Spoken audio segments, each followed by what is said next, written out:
Town جن کے حکم پر میں اس دفعہ آپ کی سرزمین بنگلہ دیش میں پھر سے آیا. میری مراد میرے بڑے بھائی حضرت عبد حضرت مولانا مفتی شمس العارفین صاحب دامت برکاتہم فیوزہم کو میں تہ دل سے مبارکباد پیش کرتا ہوں، جنہوں نے اتنے خوبصورت، اتنے پر خوبصورتی کے ساتھ، پر خلوصی کے ساتھ جو اس مشن پر کام کیا، آپ حضرات کو اتنے خوبصورت مشن پہ جمع کیا. میری دعا ان کے ساتھ ہے، اللہ رب العزت ان کے عمر میں، عمل میں، علم میں خوب برکت عطا فرمائے. میرے پیارو، وقت بہت مختصر ہے، لیکن موضوع ایسا ہے ختم نبوت کا کہ اگر ہم اپنے لب کھولیں تو لب بند ہونا بھول جائیں، اگر ہم کتاب لکھیں تو ورق کم پڑ جائے، اگر ہم قلم اٹھائیں تو سیاہی ختم ہو جائے، اگر ہم میرے نبی کی سیرت کو اٹھانا شروع کریں تو اٹھاتے چلے جائیں، اگر ہم پڑھنا شروع کریں تو پڑھتے چلے جائیں، اگر ہم اس کو سننا شروع کریں تو سنتے چلے جائیں. میرے پیارو، جب یہ روئے زمین کے تمام لوگ ظلمت میں تھے، اندھیرے میں تھے، میرے پیارے آقا علیہ السلام کا اس دنیا میں اب تک تشریف آوری نہیں ہوئی تھی. میرے نبی آخر الزمان، سید الانبیاء، سید الاتقیاء، امام شافع محشر، سید الاتقیاء، شافع المذنبی، تاجدار ختم رسول، تاجدار مدینہ، تاجدار ختم الاولیاء، تاجدار خاتم النبیین، حضرت محمد مصطفیٰ احمد مجتبیٰ، سب بولو صلی اللہ، آواز سے بولو صلی اللہ علیہ وآلہ واصحابہ وسلم، اس دنیا میں تشریف نہیں لائے. یہ ظلمت میں تھی دنیا، لوگوں کو معلوم نہیں تھا ہم کس مقصد کے لیے پیدا کیے گئے، لوگوں کو معلوم نہیں تھا ہمارا رب کون ہے، لوگوں کو معلوم نہیں تھا ہمیں موت بھی آنی ہے، لوگوں کو معلوم نہیں تھا موت کے بعد ہم نے اٹھایا جانا ہے. اس ظلمت کے باوجود بھی ظلم و ستم ڈھائے ہوئے تھے یہ قوم قریش مکہ والے. اس زمانے میں اتنے قید سالی میں تھی، اس زمانے میں اتنے ظلم و ستم میں تھی کہ لڑکیاں پیدا ہوتی ان کو دفنا دیا جاتا، اور جب بھی چھوٹی موٹی باتوں پر لڑائی جھگڑے ہوتے سر کو قلم کر دیا جاتا. میرے رب نے انعام فرمایا اس آخر الزمان سید الانبیاء کو بھیج کر، جب اس نبی پاک صلی اللہ علیہ وآلہ وسلم نے قولوا لا الہ الا اللہ کہا، اس درس کو لینے والے صحابہ کرام تھے. لا الہ الا اللہ کا جھنڈا لیے یہ صحابہ کرام دین کی بقا کے لیے، دین کی سربلندی کے لیے میدان بدر میں کود پڑے، میدان احد میں کود پڑے، غزوہ خندق میں کود پڑے، غزوہ تبوک میں کود پڑے.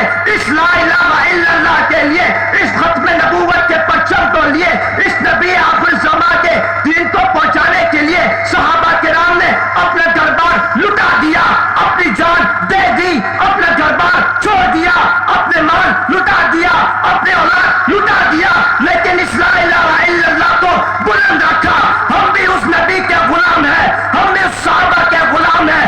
انشاءاللہ ثم انشاءاللہ جب تک دین ہے، جب تک دنیا باقی ہے، جب تک یہ انسان ہے، جب تک ان کے منہ میں زبان ہے، جب تک سینوں میں قرآن ہے، انشاءاللہ ہم بھی دین اسلام پر تیار نہیں آنے دیں گے.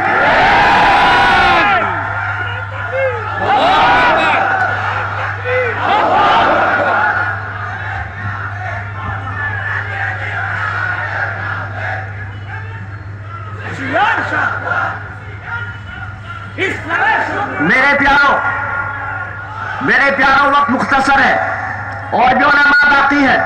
میرے پیاروں، میرے رب نے اپنے نبی کو فرمایا وَلَسَوْفَ يُؤْتِيكَ رَبُّكَ فَتَرْضَىٰ، اے میرے محبوب ہم آپ کو عنقریب اتنا عطا کریں گے آپ راضی ہو جائیں گے. میرے ربا نے فرمایا وَرَفَعْنَا لَكَ ذِكْرَكَ، ہم آپ کے ذکر کو بلند کر دیں گے. ربا کیسے بلند کر دیں گے؟ میرے رب نے کر کے دکھایا. حضرت ابو بکر کو جو صداقت کا پیکر ہے نبی کے قدموں میں کر دیا، حضرت عمر کو جو عدالت کا پیکر ہے نبی کے قدموں میں کر دیا، حضرت عثمان کو جو سخاوت کا پیکر ہے نبی کے قدموں میں کر دیا، حضرت علی کو جو شجاعت کا پیکر ہے نبی کے قدموں میں کر دیا. حضرت عبد الرحمن بن عوف کو دنیا والوں نے دیکھا لاکھوں اربپتی بندہ ہے لیکن سب کچھ لٹا کر نبی کے قدموں میں آ گیا. میرے ربا نے فرمایا اے میرے محبوب سعد بن ابی وقاص جب تیر اندازی کرے گا تو جس کو چاہے گا اس کو لگ جائے گا. میرے رب نے فرمایا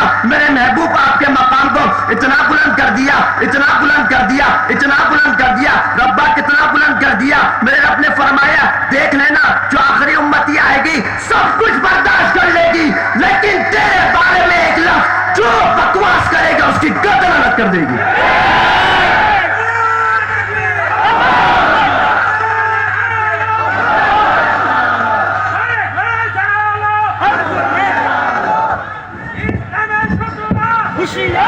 میرے پیارو، وقت بہت مختصر ہے۔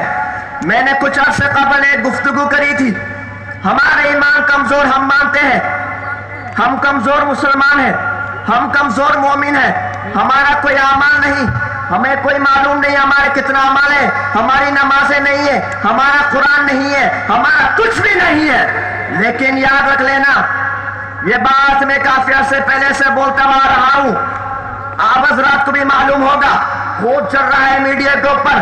میں نے ایک بات بولی تھی اب سے کچھ عرصے قبل، بھارت میں ہندو پنڈت نے گستاخی کری، نعوذ باللہ، سب بولو نعوذ باللہ۔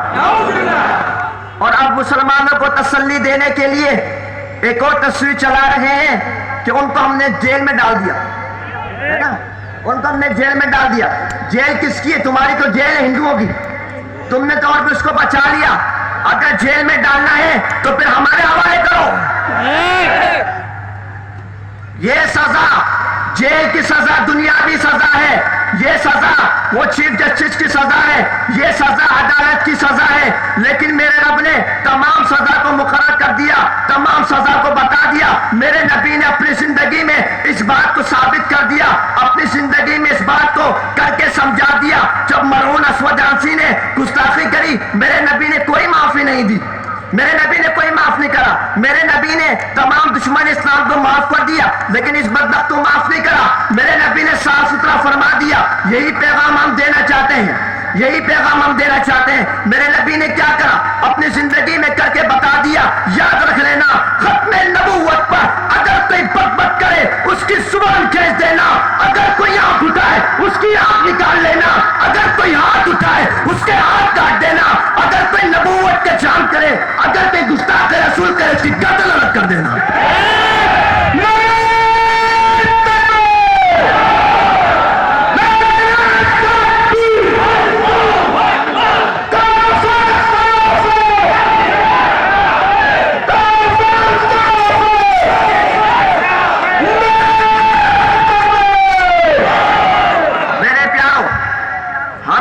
یہ پیغام دینا چاہتے ہیں، جو بھی گستاخ رسول کرے گا صاف اعلان اس کے لیے ہے۔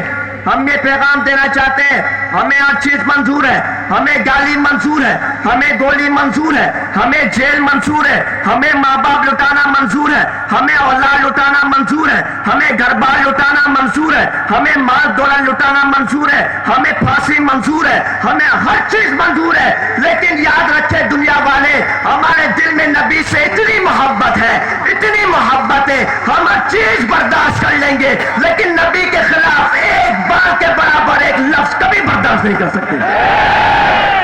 آخری بات، میرے پیارو ختم نبوت کیا ہے؟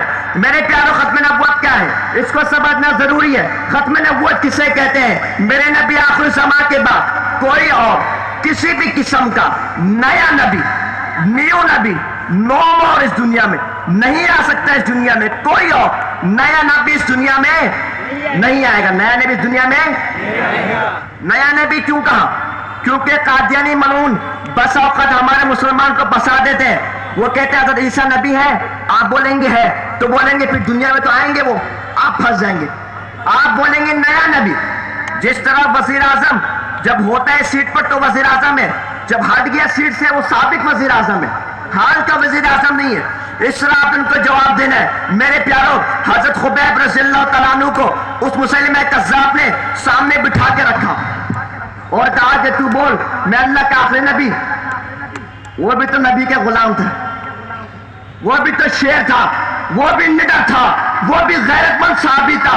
انہوں نے انکار کرا، یہ بدبخت اس کے ہاتھ، انہوں نے اس کے ہاتھ کاٹ دیا۔ میرے پیارے صحابی کے ہاتھ کٹ گئے، پاؤں کٹا دیے، گردن کٹا دیا، ہر چیز کٹا دی، اپنی جان دے دی، لیکن اقرار نہیں کرا۔ میرے پیارو، یہ ختم نبوت کا پرچم ہے۔ میرے پیارو، یہ لا الہ الا اللہ کا پرچم ہے، یہ ختم نبوت کا پتاقہ ہے، یہ لا الہ الا اللہ کا پتاقہ ہے، یہ قرآن ہماری شان ہے، یہ قرآن ہماری ہے، یہ علماء ہماری شان ہے.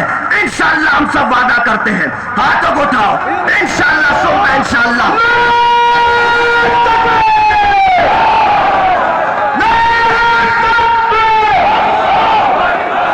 جب تک انشاءاللہ ہمارے جسم سلامت ہے، ہماری زبان سلامت ہے، ہماری آنکھیں سلامت ہے، ہمارے ہاتھ سلامت ہے، ہمارے پاؤں سلامت ہے، انشاءاللہ ہم ختم نبوت پر پیرا دیتے رہیں گے. اس پر کوئی لاش نہیں آنے دیں گے انشاءاللہ. آخر میں حضرت نے مجھے کہا کہ 2 لفظ صرف ختم نبوت کی شان میں پڑھ کے سنا دوں. میں کہوں گا تاجدار ختم نبوت، آپ نے کہنا ہے زندہ باد. کیا کہنا ہے؟ ذرا ہاتھوں کو اٹھا کر تاجدار